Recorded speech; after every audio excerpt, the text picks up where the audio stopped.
I grew up in a small town where nothing really happened. Our neighborhood was quiet, the kind of place where everyone knew each other. We lived in an old two-story house with creaky wooden floors and a long, narrow hallway that always felt too dark at night. My parents were loving, but they worked long hours and were often busy. Sometimes small things slipped their minds. That's why when my 7th birthday came and they forgot, I wasn't surprised. At first, I was upset. I spent the whole morning waiting for them to remember, hoping they would surprise me with cake or a present. But the day went on, and nothing happened. No gifts, no special breakfast, not even a happy birthday. By the afternoon, I gave up. I went upstairs to my room, trying to ignore the disappointment. But when I walked in, I noticed something strange. On my bed, sitting perfectly in the middle of my blanket, was a small, wrapped gift. My heart skipped a beat. My parents must have remembered after all, but something about it felt wrong. The wrapping paper was old and faded, with a strange pattern I didn't recognize. There was no name, no card, just the box. I called out to my mum and dad, but they didn't answer. They were downstairs, too far to hear me. Hesitant, I sat down on my bed and picked up the gift. The paper crinkled beneath my fingers as I carefully unwrapped it. Inside was a stuffed bear. It was old, much older than any of my other toys. The fur was dirty and matted like it had been left in an attic for years. One of its button eyes was missing, and its stitched mouth curved in an uneven, lopsided smile. Something about it made my stomach twist. I didn't own a bear like this. I had never seen it before. Then, I heard it. A whisper. It was so soft I almost thought I imagined it. I turned, expecting to see my parents in the hallway. But my door was shut. I was alone. The whisper came again. This time, I understood the words. Happy birthday, Danny. A chill ran down my spine. The voice was right next to me, as if someone had leaned in close to my ear and whispered the words themselves. I dropped the bear, jumping to my feet. My breathing was fast, my heart pounding against my ribs. I ran out of my room, down the stairs and straight to my parents. They were sitting in the living room, completely unaware of what had just happened. When I told them about the bear, they looked at each other in confusion. They hadn't put anything in my room. They hadn't wrapped any presents. I insisted, practically dragging them upstairs to see for themselves. But when we opened my bedroom door, the bear was gone. The bed was empty. The wrapping paper was nowhere to be seen. They told me I must have imagined it. That maybe I was just upset about them forgetting my birthday. But I knew what I saw. That night, I barely slept. Every noise in the house made me jump. I kept picturing the bear's crooked smile and its missing eye. Sometime past midnight, just as I was finally starting to doze off, I heard it, a creak, my bedroom closet door. I turned over, my breath catching in my throat. The closet door was open, just a few inches, but I knew I hadn't left it that way. And in the darkness, peeking out from the shadows, I saw them. Two small, round, gleaming button eyes. I wanted to scream, but no sound came out. Then, in the pitch-black silence of my room, the whisper came again. "You forgot about me, Danny." I bolted upright, my heart hammering in my chest. I fumbled for the lamp on my nightstand, flicking it on. Light flooded the room. The closet was empty. I ran to my parents' room, crying and shaking. They checked. My closet, the entire house, even the attic. But there was no sign of the bear. Eventually, they convinced me it had just been a bad dream, that my mind was playing tricks on me. But I knew the truth. After that night, I refused to sleep alone. And I never celebrated my birthday again. Years passed. I grew up, moved out, went to college, and tried to forget. But last year, on my 26th birthday, I got a package in the mail. There was no return address, no sender's name. Inside, wrapped in the same old faded paper, was a stuffed bear. Missing, one eye, and attached to it was a note. In childish, scrawled handwriting, it read, "I didn't forget you, Danny. Did you forget me?"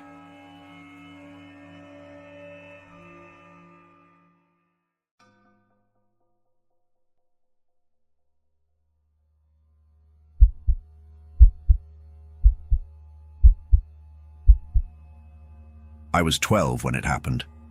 My parents threw me a small party at our house. Nothing too extravagant, just a few close friends, a homemade cake, and a pile of gifts waiting to be unwrapped. By the time the party ended, it was just my family, and me sitting in the living room, surrounded by discarded wrapping paper. That's when I noticed something strange. Among the neatly wrapped gifts from my parents and friends, there was one package that stood out. It was old-looking, the wrapping paper yellowed and brittle at the edges, as if it had been stored away for years before finally being delivered. There was no tag, no indication of who it was from. Just my name written in rough, almost shaky, handwriting, Jake. My parents glanced at each other confused. They hadn't seen anyone drop it off, and none of my friends had brought it. But curiosity got the best of me. I peeled away the paper to find a small wooden box inside. The wood was dark, aged, with intricate carvings along the lid. Patterns. That didn't seem to form any recognizable shape, but twisted and curled in strange ways. There was no lock, just a simple latch keeping it shut. I opened it. Inside, nestled in a bed of faded velvet, was a porcelain doll. It wasn't like the ones you'd find in stores. Its face had fine cracks running along its pale surface, as though it had been handled too roughly or left to decay over time. Its eyes were empty, dark pits that seemed too deep for something so small. The dress was old-fashioned, lace-trimmed and stiff, the fabric discolored with age. And the worst part, a faint smell clung to it, something musty, almost like rotting wood. I remember laughing nervously, holding it up to show my parents. "Is this some kind of joke?" They looked just as confused as I was. My mom took the box, turning it over in her hands. Who brought this? Nobody had an answer.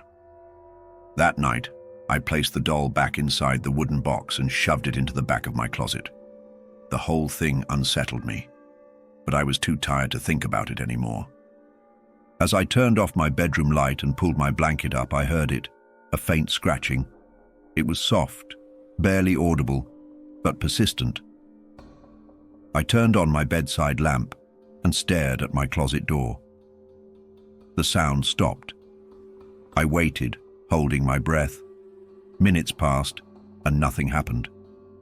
Eventually, I convinced myself I'd imagined it and went to sleep. At 3 a.m., something woke me up. It wasn't a sound this time, but a feeling, the kind you get when someone is watching you. My room was dark, except for the faint glow of the streetlight outside. My eyes darted around, searching for what had disturbed me. That's when I noticed my closet door. It was open. Not wide open, just enough for a sliver of darkness to seep through. My stomach dropped.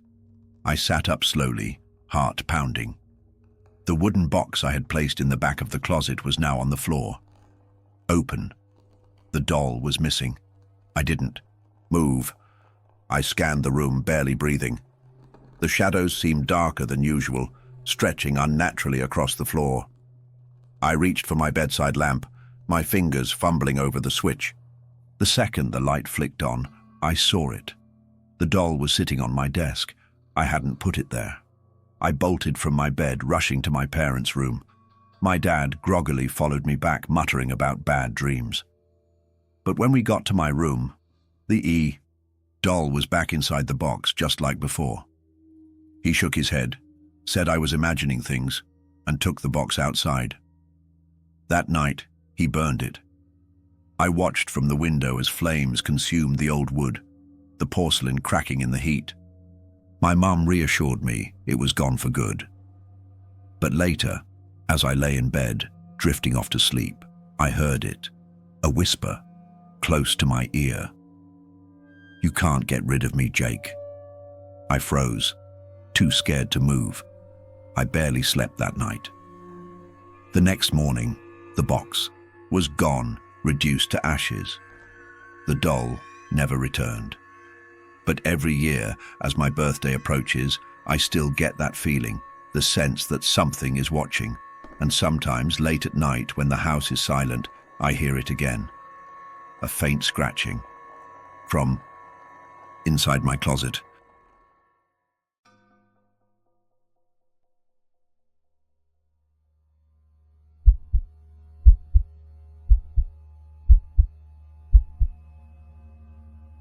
Most people look forward to their birthdays. It's a day that comes once a year, a moment to celebrate, to mark the passing of time. But what if your birthday never ended? This happened when I was 16. It was a normal birthday. Cake, presents, a few friends over for a movie night. My parents had gone to bed early, leaving me and my best friend Nate downstairs in the living room. We were watching some old horror film when I started feeling strange. It wasn't sickness, not exactly, more like a sense of déjà vu, the feeling that I had already lived this exact moment before. I shook it off, blaming it on exhaustion. The clock on the wall read 11:57 p.m., almost midnight, almost the end of my birthday. Then the power went out. The TV shut off. The lights flickered and died. The room was swallowed in complete darkness, except for the dim glow of my phone screen. Nate groaned, thinking it was just a blown fuse, but something about the sudden silence unnerved me. I checked my phone. 11:59 p.m. We waited for the power to come back, but it didn't. Instead, something else happened. The grandfather clock in the hallway began to chime. I didn't even know it worked. It had been broken for years, just an old decoration my parents never bothered to fix. But now, it was ringing, each chime echoing through the silent house. I counted. 1, 2, 3. The air felt heavy. My skin prickled with unease. I turned to Nate, but he was just staring at the hallway, frozen in place. 4, 5. Swallowed hard. The darkness outside the window seemed deeper, like the night itself had thickened. 6, 7. A whisper. It was faint, almost like a breath against my ear, but I heard it. "Happy birthday, Ethan." 8, 9. The voice wasn't Nate's. It wasn't my parents'. It was something else. 10:11. The final chime rang out, and for a moment, everything was still. I exhaled, forcing out a nervous laugh. Maybe I had imagined it. Maybe it was just some weird trick of the mind. Then my phone vibrated in my hand. Looked down. The screen showed a notification. "Happy birthday, Ethan." The date read the same as before. September 14th. The time reset to 12 a.m. I blinked. Refreshed the screen, but it wouldn't change. My heart pounded in my chest. The power came back on. The TV flickered back to life. The room looked exactly as it had a few minutes ago. But something was wrong. Nate grabbed his phone. "Dude, what the hell?" His screen showed the same thing, the same date, the same time. We sat there in silence, waiting for the minutes to pass. But they didn't. The clock on the wall stayed frozen at 12 hours. My phone wouldn't update. The world outside felt still. And then the whispers started again, soft, close, everywhere.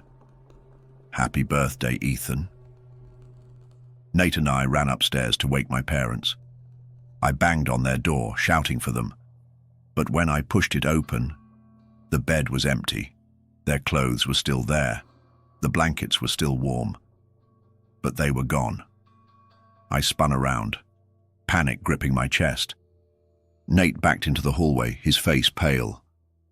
"We need to get out of here," he whispered. We ran. We grabbed our shoes and bolted for the front door. I grabbed the handle and yanked. It didn't budge. I twisted the lock, rattled the knob, even tried kicking it open.